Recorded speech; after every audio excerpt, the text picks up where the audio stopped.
এই সেই রহস্যময় পুকুর, যেই পুকুরের পানি কখনো শুকোয় না।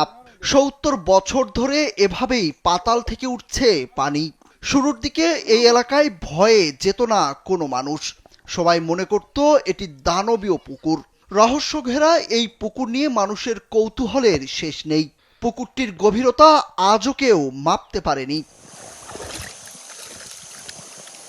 আশ্চর্য হওয়ার মতো এমন ঘটনার পেছনে রয়েছে বড় ধরনের গ্যাস বিস্ফোরণ।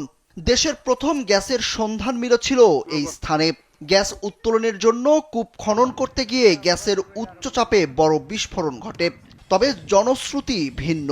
স্থানীয়রা বিশ্বাস করেন একজন পীরকে ডিঙিয়ে এখানে গ্যাস উত্তোলন করতে যাওয়ায় এখানে বিস্ফোরণ ঘটে। কথিত আছে বিস্ফোরণের পর কয়েকদিন পুরো এলাকায় আগুন জ্বলতে থাকে। কোনোভাবেই সেই আগুন নেভাতে না পেরে সেই পীরের দ্বারস্থ হয় গ্যাস কর্তৃপক্ষ। পরে পীরের ফোঁদা বালি ছিটানো হলে আগুন নিয়ন্ত্রণে আসে। পুকুরটাতে মনে করেন ওই যে ফেনার মতো উঠতেছে, গ্যাসের চাপে পানির উপর দিয়ে দেখা যাচ্ছে বুদবুদ ইয়ে করছে, এবং এখানে ম্যাচ লাইট দিয়ে ওই বা আগুন জ্বালালে ওই ফেনাগুলি থেকে ওই আগুনের শিখা উৎপন্ন হচ্ছে।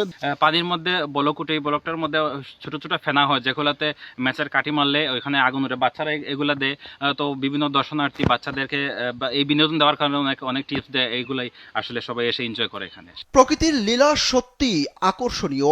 পাহাড়ের ফাটল দিয়ে গ্যাস বের হচ্ছে এখনো। ৭০ বছর ধরে এভাবেই গ্যাস নির্গমন হচ্ছে এই টিলা ও পুকুর দিয়ে, যার কারণে সেখানে নেই কোনো সবুজের স্পর্শ। টিলার গায়ে রয়েছে অসংখ্য ছোট ছোট গর্ত, যেগুলো দিয়ে প্রতিনিয়ত বের হচ্ছে গ্যাস। সিলেটের হরিপুর এলাকার উথলারপাড় গ্রামে এটির অবস্থান। স্থানীয়দের কাছে এটি জলাটিলা নামে পরিচিত। এটা তো আসলে খুবই ঝুঁকিপূর্ণ এলাকা আর কি আমাদের জন্য। এটা মানে কোনো যদি প্রশাসনে যদি এটা কোনো পদক্ষেপ না নেয় তাহলে তো এখানে ম্যাচ পাইলেও আগুন ধরবে, তো এটা আর কি ঝুঁকিপূর্ণ। পাহাড়ের মধ্যে আগুন দিলে আগুন জ্বলে, তো এটা বিষয়টা আসলে ব্যতিক্রম, এবং বাংলাদেশের জন্য এটা একটা ব্যতিক্রম ব্যাপার।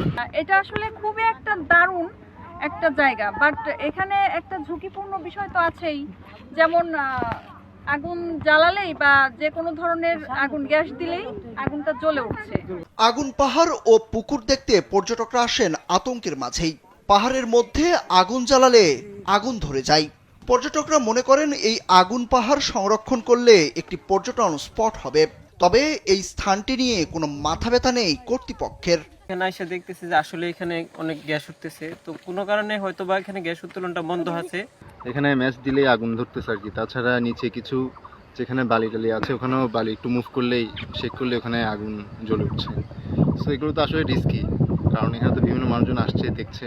জানা গেছে ১৯৫৫ সালে সিলেটের হরিপুরে প্রথম প্রাকৃতিক গ্যাসের সন্ধান পায় তৎকালীন Pakistan petroleum limited PPL. Gas উত্তোলনের লক্ষ্যে ওই বছরই কূপ খনন কাজ শুরু হয়, কিন্তু গ্যাসের অতিরিক্ত উচ্চচাপের কারণে বড় ধরনের বিস্ফোরণ ঘটে। বিস্ফোরণের কারণে অনুসন্ধানে ব্যবহৃত সকল যন্ত্রপাতি ভূগর্ভে বিলীন হয়ে যায়। ভূমিধসে ওই স্থানে পুকুরের মতো গভীর গর্তের সৃষ্টি হয়। এরপর থেকে পুকুরের পানিতে সর্বদা বুদবুদ দেখা যায়। সুরুজ আহমেদ, কালবেলা।